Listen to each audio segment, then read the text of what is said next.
আসসালামু আলাইকুম সুপ্রিয় শিক্ষার্থীরা, আশা করি তোমরা সবাই ভালো আছো। আমিও ভালো আছি আলহামদুলিল্লাহ। আজকে আমরা আমাদের বাংলা প্রথম পত্র বইয়ের একটি গুরুত্বপূর্ণ কবিতা নিয়ে আলোচনা করব। নবম ও দশম শ্রেণীর একটি কবিতাটির নাম হলো ঝর্ণার গান।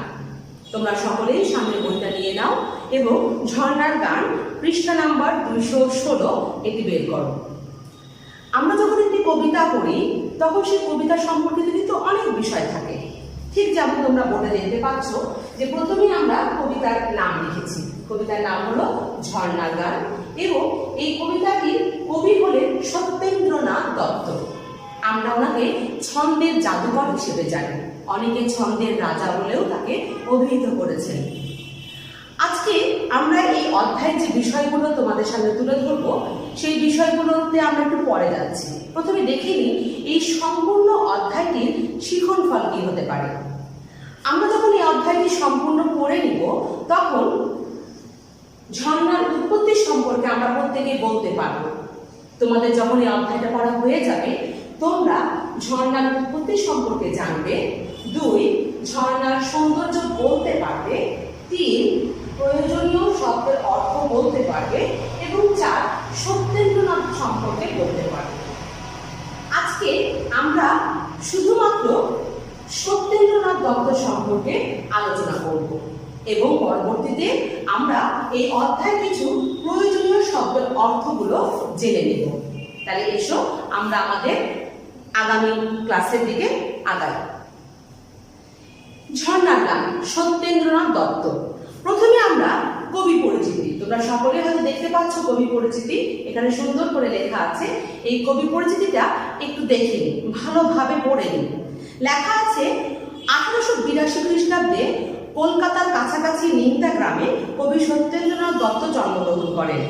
তত্ত্ববোধিনী পত্রিকার সম্পাদক ও 19 শতকের বিশিষ্ট প্রাবন্ধিক অক্ষয় কুমার দত্ত ছিলেন তার পিতামহ। পিতামহ মানে কি বলতে পারবে? রাইট, পিতামহ মানে হলো দাদা। সত্যেন্দ্রনাথ দত্ত BA শ্রেণী পর্যন্ত পড়াশোনা করেন। আমরা এটাকে অনার্স বলি এখন, BA ব্যাচেলর অফ আর্টস, এটাকে আমরা অনার্সও বলে থাকি। আর বাংলায় বলা হয় স্নাতক। ছাত্রজীবন থেকেই তিনি কাব্যচর্চা করতেন। দর্শন, বিজ্ঞান, ইতিহাস, ভাষা, ধর্ম ইত্যাদি বিষয়, বিচিত্র বিষয়ের প্রতি তিনি অনুরাগী ছিলেন। অনুরাগী মানে কি বলতো? আমরা যে বিষয়টাকে খুব পছন্দ করি, যে বিষয়টা পড়তে আমাদের ভালো লাগে। যেমন দেখো, আমরা অনেকেই বই পড়তে খুব পছন্দ করি, আমরা অনেকে আমাদের ঘরদোর গুছিয়ে রাখতে খুব পছন্দ করি, আমরা অনেকেই বাগান করতে পছন্দ করি। এগুলোকে বলা হয় অনুরাগী হওয়া। প্রাত্যহিক জীবনে প্রচুর সময় তিনি অধ্যয়ন ও কাব্যানুশীলনে ব্যয় করতেন। সবিতা, সন্ধিক্ষণ, বেনু ও বীণা, হোমশিখা, কুহু ও কেকা, অভ্র আবির, বেলা শেষের গান, বিদায় আরতি প্রভৃতি তার মৌলিক কাব্য। কাব্য মানে কিন্তু কবিতা, তাহলে এগুলো সব তার কবিতার বই, মৌলিক কাব্য। তার অনুবাদ কাব্যগুলোর মধ্যে রয়েছে অনেক কবি সাহিত্যিকদের দেখেছো, যেমন ম্যাক্সিম গোর্কির মা, এটা কিন্তু একটা অনুবাদ হয়ে কিন্তু আমাদের কাছে বাংলায় কিন্তু আমরা পড়তে পারি, তাই না? যখনই যেমন ইলিয়াড, ওডিসি, ইথিওপিয়া, এগুলো সব কিন্তু বাংলায় আমাদের কাছে রূপান্তর করা, তার মানে এগুলোকে অনুবাদ করা হয়। তিনিও কিছু কিছু কাব্যগ্রন্থ অনুবাদ করেছিলেন। তার মধ্যে একটি নাম হচ্ছে তীর্থরেণু, একটি নাম হচ্ছে তীর্থশলীল, ফুলের ফসল প্রভৃতি। তাহলে 3টা আমরা অনুবাদ গ্রন্থ পেলাম। একটি পেলাম তীর্থরেণু, আর একটি তীর্থশলীল, আর 3 নাম্বারটা পাচ্ছি ফুলের ফসল প্রভৃতি দেয়া আছে। আমরা 3টা জানলেই আমাদের হবে। বিবিধ উপনিষদ ও কবির, নানক প্রমুখের রচনা ও আরবি, ফার্সি, চীনা, জাপানি, ইংরেজি, ফরাসি ভাষার অনেক উৎকৃষ্ট কবিতা ও গদ্য রচনা তিনি বাংলায় অনুবাদ করেন। দেখো, সত্যেন্দ্রনাথ দত্ত কিন্তু বহুমুখী প্রতিভার অধিকারী। তিনি শুধু বাংলায় জানতেন না, তিনি অন্যান্য ভাষারও কিন্তু কবিতা অনুবাদ করেছেন। বিভিন্ন ভাষা, আরবি ভাষা, ফার্সি, চীনা, জাপানি। তার মানে আমরা বলতে পারি তিনি একজন বহুমুখী প্রতিভার অধিকারী ছিলেন। ছন্দ নির্মাণে তিনি অসাধারণ নৈপুণ্যের পরিচয় দিয়েছেন, এজন্য তিনি ছন্দের রাজা বলে পরিচিত হন। 1922 খ্রিস্টাব্দে মাত্র 40 বছর বয়সে তিনি পরলোক গমন করেন।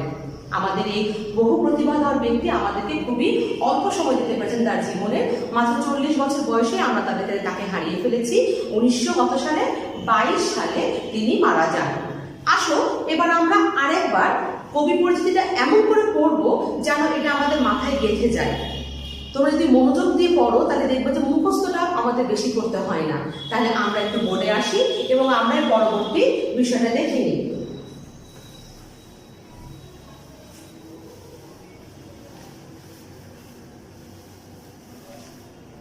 তোমরা নিজেরাও খাতা ব্যবহার করতে পারো, যেভাবে আমি লিখছি তোমরা কিন্তু সেভাবে লিখতে পারো, ঠিক আছে?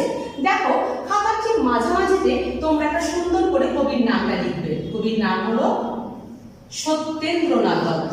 এটা কিন্তু অবশ্যই এর বানান কিন্তু ভুল হওয়া যাবে না, তাই তোমরা এইভাবে প্র্যাকটিস করবা। সত্যেন্দ্রনাথ দত্ত, এনাকে আমরা একটু গোল করে ঘিরে নিই। ঘেরা হয়ে গেল। কেন ঘিরলাম? এখন আমরা এনাকে একটা সূর্য তৈরি করব। প্রথমে একটা দাগ দিই, এখানে আমরা লিখব জন্ম।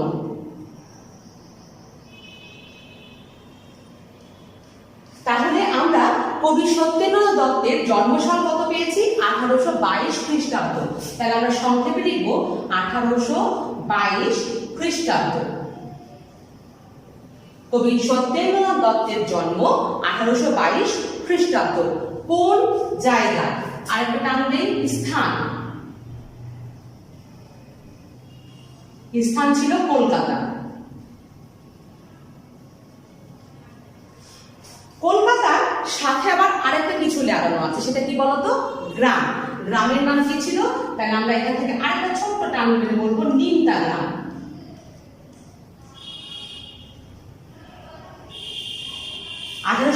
খ্রিস্টাব্দে কলকাতার নিমতা গ্রামে সত্যেন্দ্রনাথ দত্ত জন্মগ্রহণ করেন। তারপরে চলে আসি তার পরিচয়ের দিকে। তিনি বিশিষ্ট একজন ব্যক্তি অক্ষয় কুমার দত্তের কি ছিলেন? হ্যাঁ, দৌহিত্র ছিলেন। তাই তিনি অক্ষয় কুমার দত্ত তার পিতামহ ছিল। তাহলে আমরা এখানে লিখে দিতে পারি একটা টান দিয়ে পিতামহ। পিতামহ কে ছিলেন? পিতামহ ছিল অক্ষয় কুমার দত্ত।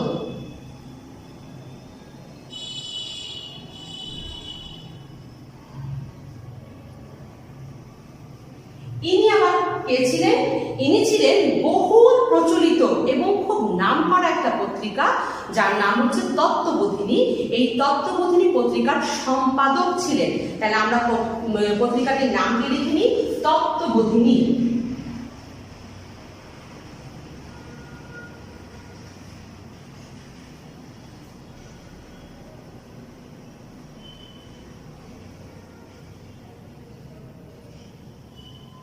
তত্ত্ববোধিনীর সম্পাদক ছিল। এরপরে আমরা আসি সত্যেন্দ্রনাথ দত্তের শিক্ষা। তিনি কতদূর পড়েছিলেন? তিনি বিএ পাশ করেছিলেন। পড়াশোনা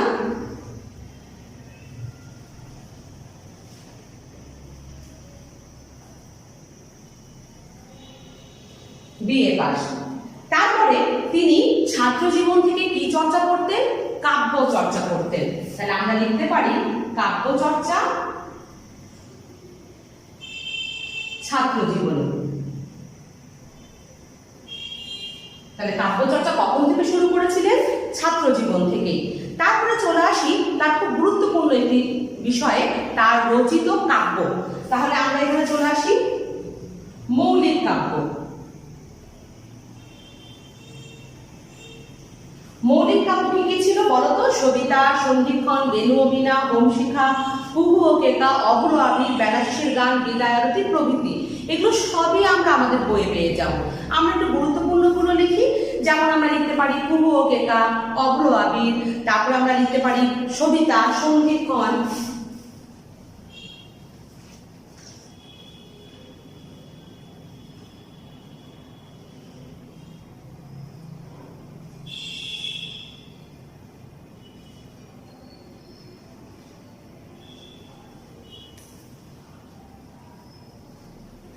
এবার আমরা আসবো তার অনুবাদ গ্রন্থ তিনটি, অনুবাদ গ্রন্থ কয়টি? তিনটি, তীর্থরেণু, তীর্থশরী, আরেকটি হচ্ছে ফুলের ফসল।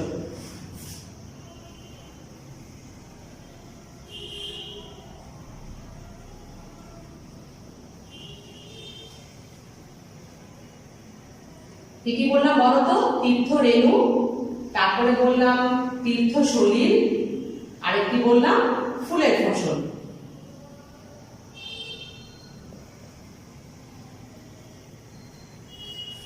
কবি সত্যেন্দ্রনাথ দত্ত বহু ভাষার কবিতা আমাদের জন্য বাংলায় অনুবাদ করেছিলেন। তিনি কোন নামে পরিচিত ছিলেন? খুব সুন্দর একটি নাম, ছন্দের রাজা। তাহলে আমরা এখান থেকে একটু টান দিই।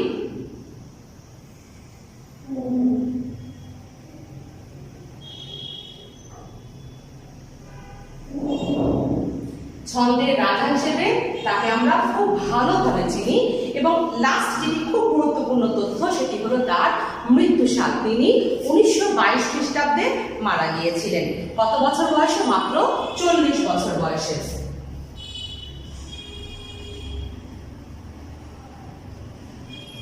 1922 খ্রিস্টাব্দ, আমরা সুন্দর করে লিখে দিব 40 বছর বয়সে। তাহলে এসো আমরা আমাদের এই তথ্যগুলো আরেকবার সুন্দর করে পড়ে নিই। যদি তোমরা মনে করো যে এইভাবে পড়বে তাহলে দেখবা যে খুব ভালো হচ্ছে তোমাদের পড়াটা এবং মাথার মধ্যেও থাকবে বেশিক্ষণ। তাহলে আমরা একটু ভালো করে ছকটা একবার দেখে নিই। আমরা জন্ম, সত্যেন্দ্রনাথ দত্ত জন্ম কত সাল বলেছিলাম? জন্ম বলেছিলাম 1882 খ্রিস্টাব্দ। স্থান কলকাতার নিমতার গ্রামে।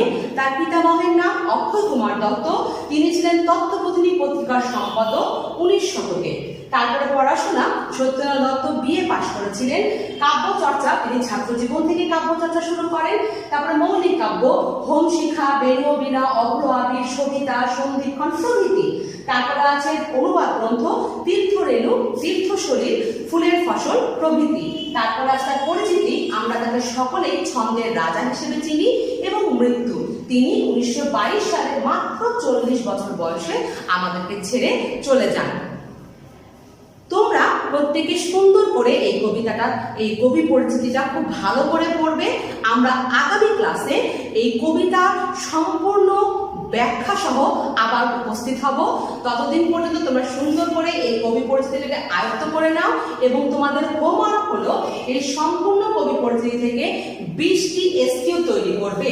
তাহলে আমরা হোমওয়ার্কটা একটু এখানে লিখে দিই।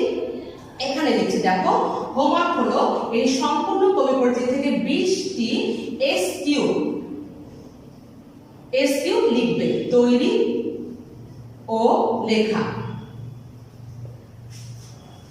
শিক্ষার্থীরা নিজেদের হোমওয়ার্ক গুলো ভালো করে করে আমাকে সেন্ড করে দিবে।